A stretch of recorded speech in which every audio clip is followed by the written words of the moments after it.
మామా వాడు చెప్పింది నిజమేరా. మేము పెళ్లి చేసుకోవాలని డిసైడ్ అయ్యాం. అవునరా, నాకు మా మామయ్య కూతురని చెప్పాను కదా, తనతో బేబీకి ఒక అమ్మాయి, తను నీకు గుర్తుండదు, మనం సూపర్ మార్కెట్లో చూసాం ఆ అమ్మాయితో. మామా, ఇంతవరకు మనం ఏం చేసినా కలిసే చేసాం. నీకు ఓకే అయితే ఒక మంచి అమ్మాయిని చూసి పెళ్ళి. చెప్పు తెగిపోతుంది. ఇలాంటి విషయాల్లో జోక్ చేస్తే నాకు నచ్చదని తెలుసు కదా. రే, జోక్ కాదురా, సీరియస్గానే చెప్తున్నావు. బేబీ మీకు నేను ముఖ్యమైతే వెంటనే బయలుదేరి మీరు ఇద్దరు ఆఫీస్కి రండి. సారీ మామా, మాకు మా లైఫే ఇంపార్టెంట్.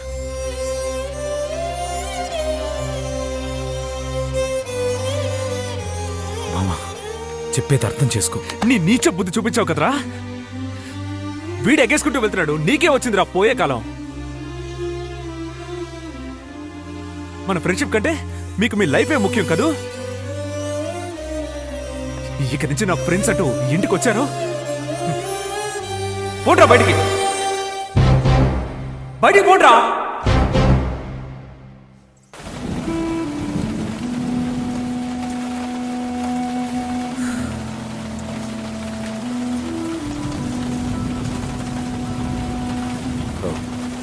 ఎక్కడికి వెళ్ళాలమ్మా?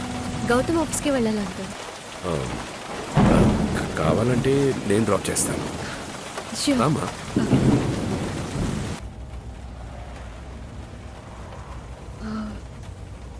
గౌతమ్ రాలేదే అంకుల్. వాడెలా వస్తాడమ్మా? వీళ్ళతో గొడవ పడ్డాడు కదా, రాడు. ఎందుకు అంకుల్ గౌతమ్ మాత్రం ఇలా బిహేవ్ చేస్తున్నాడు? దానికి కారణం నేనేనమ్మా.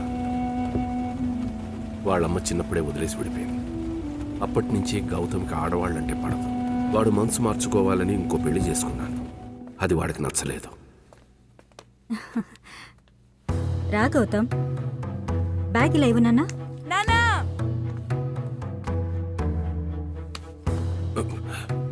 నాకు అమ్మొద్దని ఎన్నిసార్లు చెప్పాను, నీకు ఒక్కసారి పడితే బుద్ధి రాదా? గౌతమ్ నన్ను ద్వేషించడం మొదలు పెట్టాడు.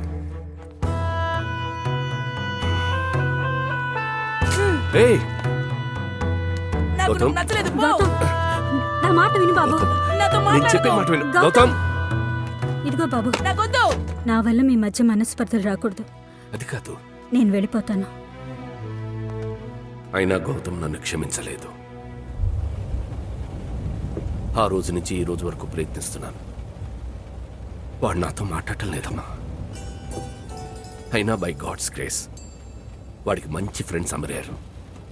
వాళ్ళతో మాట్లాడుతూ నవ్వుతూ హాయిగా ఉన్నాడు. అది చూసి నేను సంతోషించాను. కానీ ఇప్పుడు వాడితోనూ గొడవ పడ్డాడు.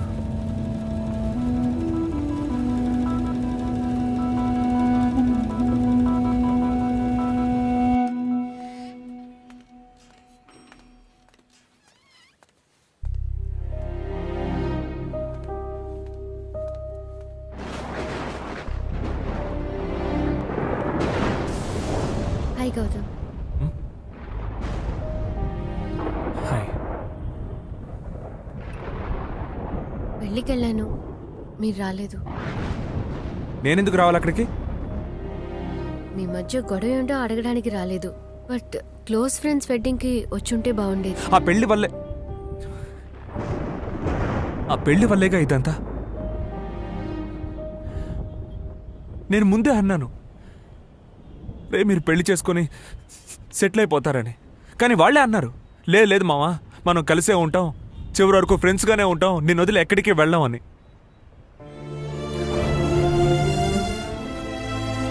వెళ్ళిపోయారు. నాకు అర్థం అవుతోంది. నీకు అర్థం కాదు. చిన్నప్పటి నుంచి కలిసే ఉన్నాం. నాకు అసలు ఒంటరిగా ఉండే అలవాటు లేదు తెలుసా.